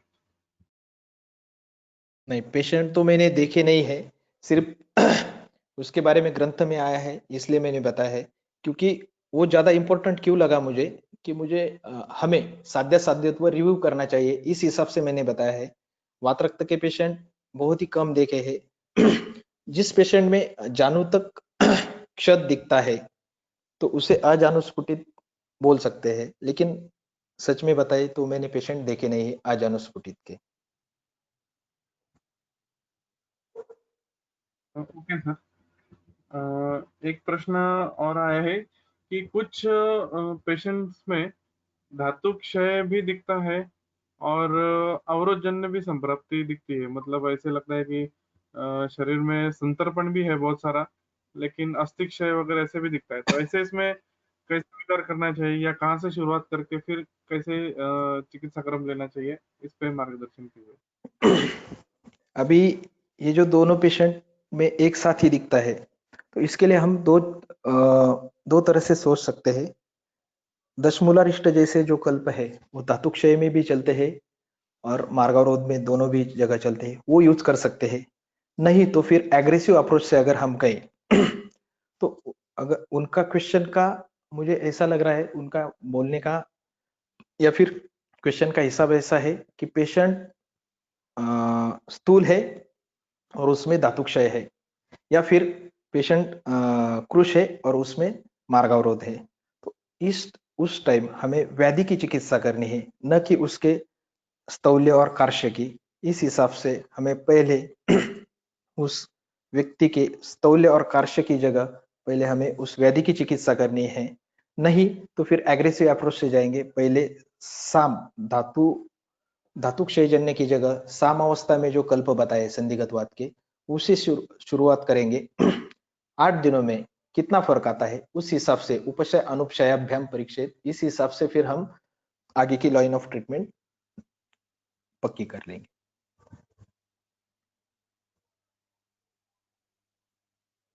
Okay sir. एक और प्रश्न आया है कि आम वात में आम पाचन के बाद सिर्फ वात शामक ट्रीटमेंट ही देना है, या उसमें आगे भी आम का फिर विचार करना चाहिए? नहीं, अभी मैंने पहले भी बताया है कि आमवत में 2 प्रकार के पेशेंट दिखते हैं। बहुत सारे पेशेंट को सिर्फ आमवत की चिकित्सा की तो भी फर्क आता है। उसमें सिर्फ हमें इतना करना पड़ता है, योगराज या सिंहनाथ गुगुल जैसे ज्यादा उष्ण तीक्ष्ण कल्प होने के बाद फिर महायोगराज जैसे थोड़े रासायन गुणधर्म वाले लेकिन आमवात वाले ही कल्प यूज करने पड़ते हैं। या तो ये एक कैटेगरी हो गई, और दूसरे कैटेगरी में जब पेशेंट बताता है कि सुबह उठने के बाद मेरा शूल कम हो गया, अभी सुबह उठने के बाद मुझे अच्छा लगता है, गाड़ी स्टार्ट होने में प्रॉब्लम नहीं आता, सुबह उठने के बाद अच्छा लगता है, तो उस टाइम समझ लेना है इसके शरीर में जो आम है वो निकल गया है, अभी सिर्फ वात की चिकित्सा करनी पड़ेगी। तो फिर हमें वात की चिकित्सा करनी पड़ती है, उससे भी डिफेंसिव अप्रोच में जाना है हमें। तो फिर आम वात, उसके बाद संधिगत वात सामावस्था, उसके बाद संधिगत वात निरामावस्था, इस हिसाब से जा सकेंगे। लेकिन फिलहाल आम वात और उसके बाद निरामावस्था, ये दोनों ट्रीटमेंट की तो भी हो जाता है।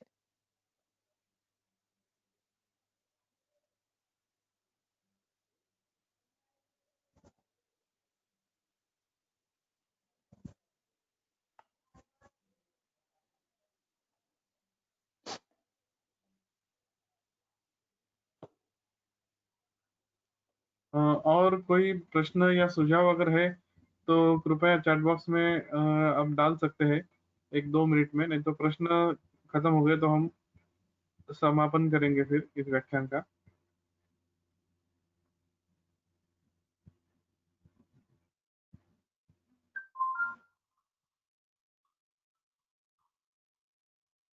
सर संधि शून्यता मतलब क्या, एक ऐसे प्रश्न आया है।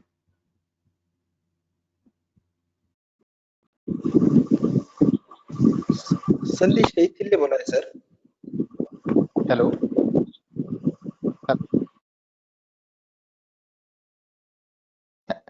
हेलो सर, संधि शून्यता नहीं, संधि शैथिल्य आया है वात रक्त में, लुजनिंग ऑफ जॉइंट्स, जो मराठी में बोलते सांधे गळून गेले किंवा सांधे नसल्यासारखेच वाटतायत मला, किंवा सांध्यात हलकेपणा नाही म्हणता येणार, परंतु लुजनिंग, ढिल्ले होणे।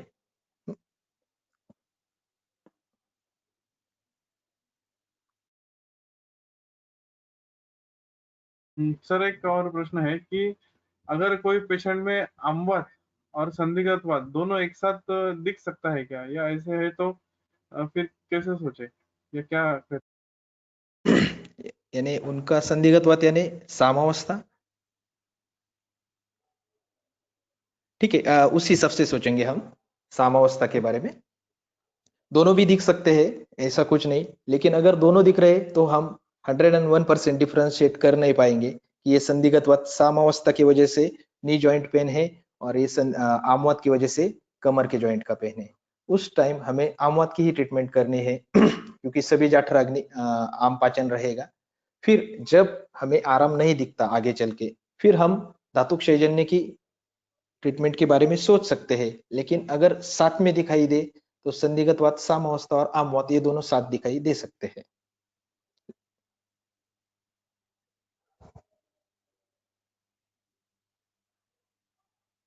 सर अमवत में वैतरण बस्ती के बारे में कुछ बताए, या कौन सी अवस्था में यूज अभी करना है हाँ हाँ हाँ, ये जो थोड़ा सा। आगे का जो लेक्चर है हमारा बट्टर सर का, तो वो सब बस्ती के ऊपर या पंचकर्म के ऊपर, वात व्याधि में कौन से पंचकर्म करने हैं उसके ऊपर सर बोलने वाले हैं। उसके लिए उस दिन आपको सब ये मिल जाएगा, आपको नॉलेज मिल जाएगा उस दिन। क्योंकि मेरी प्रश्न, हाँ हाँ, हाँ बोलिए सर।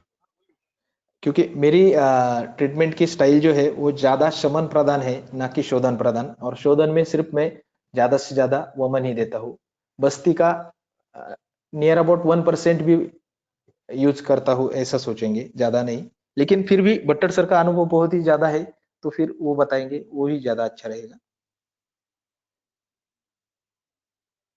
तो डिलीवरी के बाद जो जॉइंट पेन शुरू हो जाते हैं उसमें कैसे विचार करना चाहिए।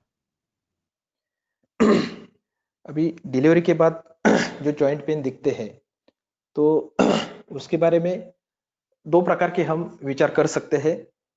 या तो सीजरियन हो गया, या फिर नॉर्मल भी हुई तो भी रक्तस्राव हो गया, उसकी वजह से धातु क्षयजन्यवात प्रकोप है, या फिर आम अवस्था है, उस हिसाब से भी। क्योंकि डिलीवरी के पेशेंट को अभी शुरू शुरू में ऐसा देखा जाता है कि सुबह उठने के बाद उनका दर्द भी बढ़ता है, तो फिर उसके लिए हम पहले आम पाचन एक 8, 10, 15 दिन देने के बाद फिर बृहन या फिर धातु क्षयजन्य वात व्याधि की ट्रीटमेंट करेंगे। उसके लिए जो ये आए हैं बाळंत काढ़ा नंबर 1, 2, इसमें भी देखा जाए तो बाळंत काढ़ा नंबर 1 में दशमूलारिष्ट है, सिर्फ दशमूल है, और बाळंत काढ़ा 2 में देवदार वैदिक वात है। तो उसी हिसाब से हम डिलीवरी के बाद का पेन रहा तो फिर उसके लिए दशमूलारिष्ट 1 या फिर बाळंत काढ़ा 1 या 2, इसके जगह हमें सिर्फ प्योरली इतना ही सोचना है, उसका जो जॉइंट पेन है, उसका जो दर्द है, वो सुबह उठने के बाद बढ़ता है या कम होता है। सबसे इंपॉर्टेंट हमेशा ध्यान में रखना है कि सुबह उठने के बाद पेशेंट की कंप्लेंट कम होती है या बढ़ती है, उस हिसाब से ही हमारा डायग्नोसिस आगे चल सकता है। कॉमन डायग्नोसिस नियर अबाउट नहीं रहता।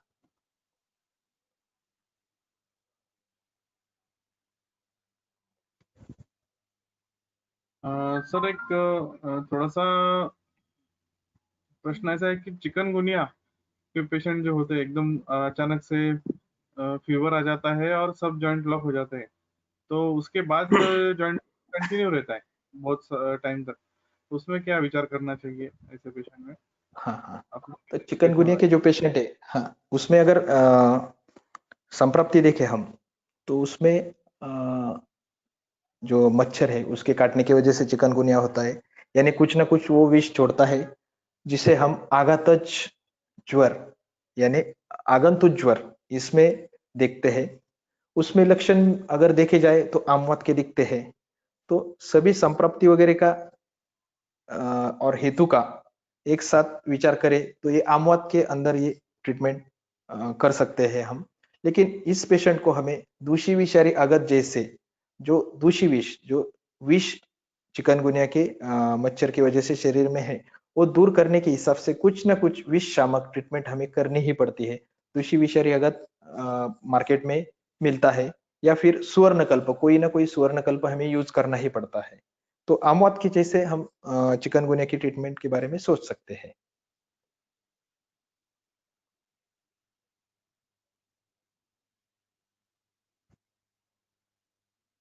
Okay sir.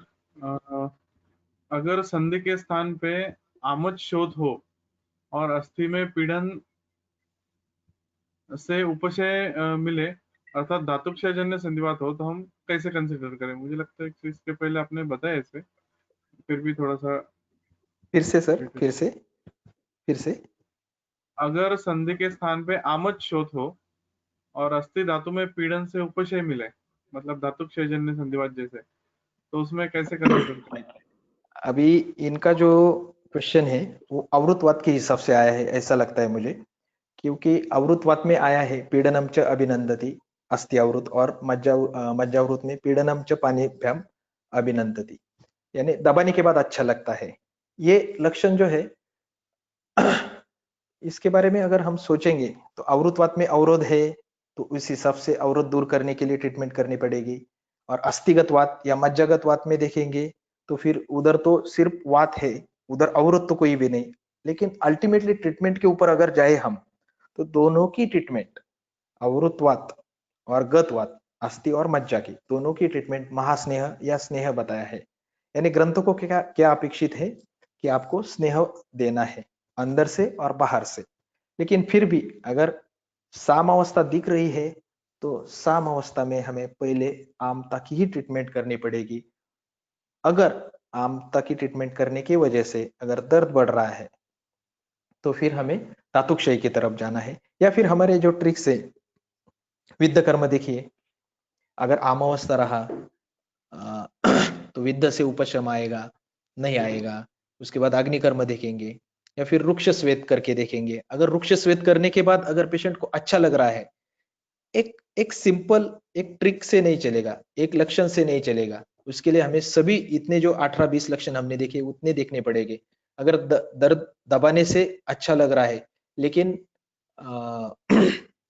स्वेदन करने के बाद, रुक्ष स्वेद करने के बाद अच्छा लग रहा है, तो फिर आमवात के बारे में या फिर आम अवस्था के बारे में सोचना पड़ेगा। इसलिए हमें पहले एग्रेसिव अप्रोच से ही जाना है, सामता की ट्रीटमेंट करने के बाद फिर निरामावस्था की ट्रीटमेंट करनी है। धन्यवाद सर। अभी थोड़े से समय मर्यादा के कारण हम एक या दो ही प्रश्न लेंगे। और फिर बाकी का जो डिस्कशन है वो अगर कुछ रह जाए तो ग्रुप पे कर सकते हैं। एक प्रश्न ऐसा था कि वातवादी या आमवात में शूल वगैरह सब खत्म हो जाए तो उसके बाद हम अपुनर्भव चिकित्सा में कौन से रसायन यूज कर सकते हैं? हाँ योगराज बिल्कुल। तो जब आमवात के ट्रीटमेंट खत्म होने के बाद रसायन के हिसाब से अगर सोचा जाए तो मैं प्रेफर करता हूँ सुवर्णकल्प। अगर निरामावस्था आ गई, यानी मैंने जो बताया कि 2 प्रकार के पेशेंट मिलते हैं, अगर सिर्फ सामावस्था ही रही उनकी या फिर सिर्फ आमवात की ट्रीटमेंट देने के बाद ही पेशेंट को अच्छा लग रहा है, तो फिर हम उस टाइम महायोगराज को गुड़ या फिर घृत का यूज कर सकते हैं। और अगर निरामावस्था आने के बाद पेशेंट को अच्छा लग रहा है तो फिर बृहत्वाद चिंतामणि रसराज रस जैसे रसकल्प रसायन के हिसाब से हम यूज करेंगे। ओके सर, एक आखिरी प्रश्न है कि आमवात का जो तीव्र पेशेंट है उसमें वमन हमें ऐसे लगता है कि देना चाहिए, तो उसके लिए ऋतु की राह देखनी चाहिए या नहीं, या ऋतु का विचार करना चाहिए या नहीं करना? नहीं, आगे अगर देखा जाए तो वमन का जो वसंत ऋतु बोला है वो स्वस्थ व्यक्तियों के लिए बोला है, यानी व्याधित के लिए कोई ऋतु नहीं है। व्याधित के लिए फिर कब करना है? अभी बारिश चालू है तो कर सकते हैं, कर भी सकते हैं, नहीं भी। अगर उत्क्लेश है, दोषों का उत्क्लेश है तो तुरंत कर सकते हैं, सद्यो वमन जिसे बोलते हैं। अगर उत्क्लेश नहीं है लेकिन शूल बहुत ज्यादा है और बाकी की कोई भी ट्रीटमेंट से कम नहीं हो रहा, तो उस टाइम हम प्राकृत जो स्नेहन स्वेदन करके स्नेहपान करके फिर हम वमन दे सकते हैं। वमन या पंचकर्म की जो ऋतु ये बताई है वो स्वस्थ ऋतु के हिसाब से, स्वस्थ व्यक्तियों के हिसाब से है। व्याधित अगर रहा, उसमें उत्क्लेश दिखा, स्टेज दिखी, तो उसी टाइम हमें पंचकर्म या फिर शोधन करना है। धन्यवाद सर, काफी अच्छा आपने मार्गदर्शन किया इन सभी व्यवच्छेद निदान के बारे में। तो अभी मैं आदरणीय बुरे पट्टर सर से विनंती करता हूँ कि अध्यक्षीय समारोह आप करें। धन्यवाद अमित। प्रथमतः वैद्य महेंद्र का बहुत बहुत आभार, धन्यवाद और अभिनंदन भी। अतिशय बहुत ही विकट विषय वात व्याधि उन्होंने बहुत ही सिंपल तरीके से अपने सामने रखा है। तीनों ही वामवात, वात रक्त और संधिगत वात, ये तीनों ही डिफरेंशियल डायग्नोसिस बताते समय उसकी ट्रीटमेंट भी अच्छी तरह बताई हुई है। कुछ थोड़ा सा चेंज बात मैं बताना चाहता हूँ। मैं जो सोचता हूँ तो आमवात बोला था, आम और वात प्रकोप, आम उत्पत्ति और वात प्रकोप, ये सोचता हूँ। वात रक्त बोला तो वात और रक्त, ये सोचता हूँ। और संधिगत वात सिर्फ वात का समझता हूँ। उसके साथ अस्थि मज्जागत वात भी एक हम ले सकते हैं। अस्थि मज्जागत वात में टिपिकल भेदवत पीड़ा आती है और बल हानि आती है, और उसके साथ रुग्ण चिड़चिड़ापना बहुत बढ़ता है, ये अस्थि मज्जागत वात में दिखता है। आमवात में अभी जो पूछा, वमन कर सकते हैं क्या? हो, कर सकते हैं। आमवात में प्रकृति अवस्था देखकर उसी वक्त तुम वमन कर सकते हैं। कोई भी पंचकर्म जो करना है तुम अवस्था के अनुरूप ही करना चाहिए। महेंद्र सर ने वही बताया, पंचकर्म जो है वो पैकेज के हिसाब से कभी नहीं करना चाहिए। जो सीजनेबल है, जो ऋतु अनुसार जो पंचकर्म बोला है वो स्वस्थ रहने के लिए बोला है। तुम यदि स्वस्थ रहना है तुमको, तो ये ऋतु में ये पंचकर्म करना चाहिए। उसके लिए स्नेहन स्वेदन करके दोष करना है, वो बाद में दोष को बाहर निकालना है। लेकिन एक बार व्याधि संप्राप्ति घटी है और व्याधि का स्वरूप आया है, व्याधि नामकरण हुआ है, तो ज्यादा तो रुग्ण में उत्क्लेश दिखता ही है। सिर्फ उत्क्लेश का, दोषों की अवस्था, दोषों का प्रवाह ऊर्ध्वगत है, अधोगत है या तिर्यगत है, ये सोचकर उस हिसाब से तुमको ट्रीटमेंट करना पड़ता है। वात व्याधि में अभी जो अपने पास जो वात व्याधि के पेशेंट रुग्ण आते हैं वो ज्यादा तो घूमकर आते हैं, यानी कम से कम 2-3 महीने के बाद या 5 महीने के बाद उसमें उसने स्टेरॉइड्स भी लिए रहते हैं और पेन किलर भी बहुत खाया रहता है, उसका भी हमने सोचना चाहिए, क्योंकि इसी की वजह से रुक्षता बहुत बढ़ती है।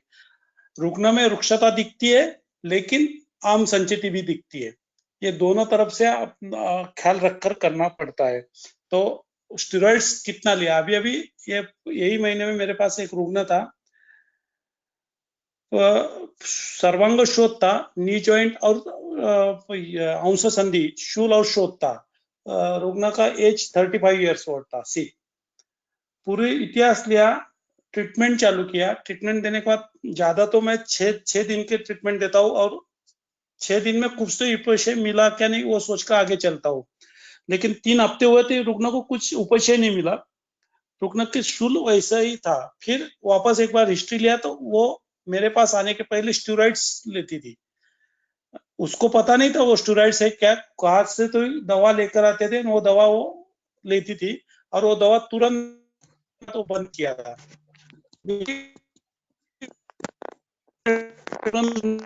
किया तो हमने कितनी भी दवा दिया, कुछ भी पंचकर्म किया तो तुरंत रिजल्ट नहीं मिलता है। तो स्टेरॉइड टेपरिंग डोज से कम करना पड़ता है और अपनी दवा चालू करना पड़ता है।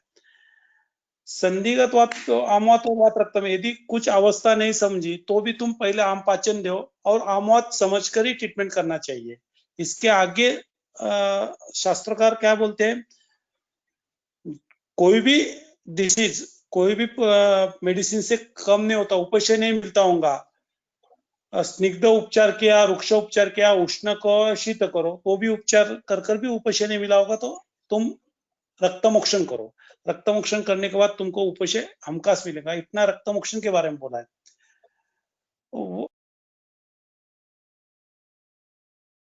चाहता हूँ आपको कि एक रुग्ण थी मेरे पास, पंजाबी समाज की थी। मैं हमेशा ये उदाहरण देता हूँ। मुंबई से मेरे पास आई थी, पोस्ट नेटल उसको आमवात था।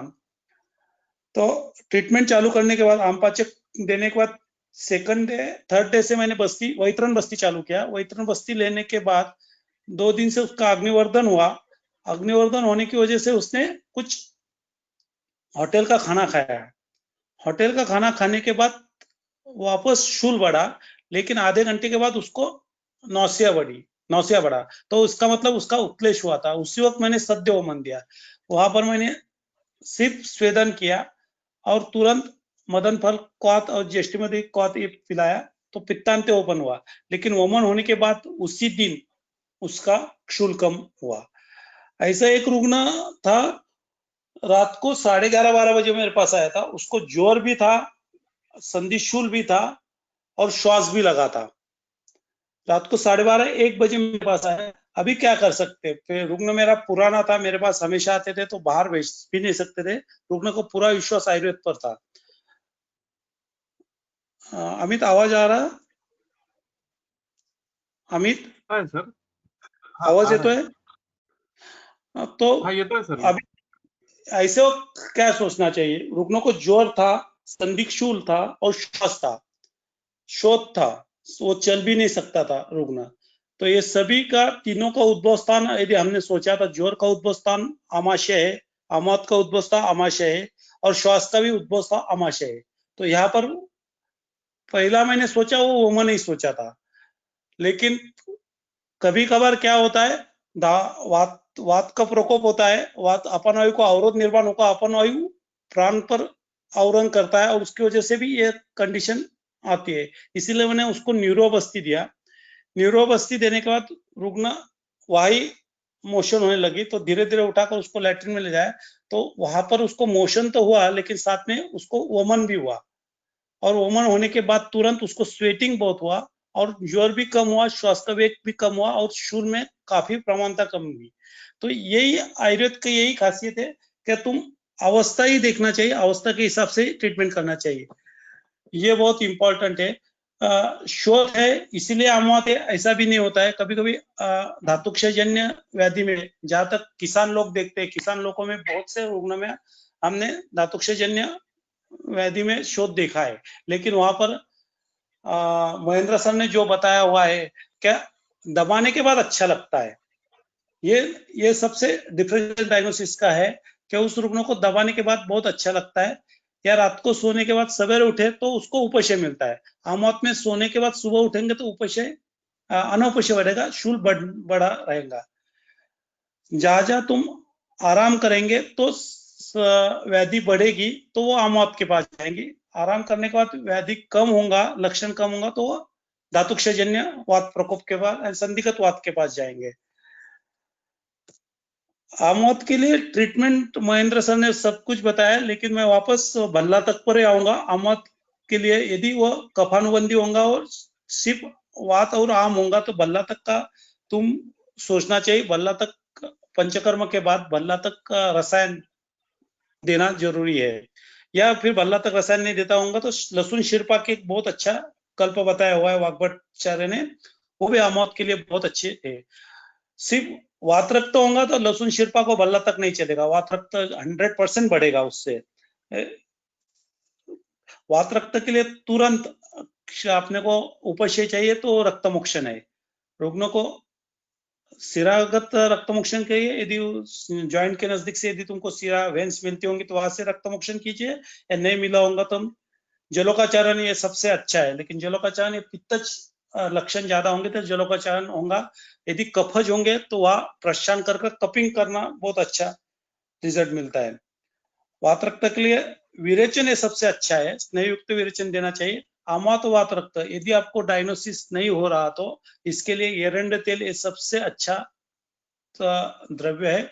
शुंठी युक्त, शुंठी सिद्ध काढ़े में या शुंठी युक्त फांट में यदि एरंड तेल दिया तो वात रक्त भी हो या आमात भी हो, तुमको उपशय मिलना ही है, मिलना ही है।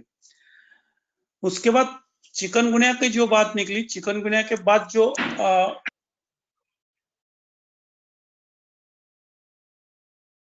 2008 से 2011 के बीच में जो चिकनगुनिया की साथ आई थी, तब पोस्ट चिकनगुनिया काफी रुग्ण आए अपने पास आए थे।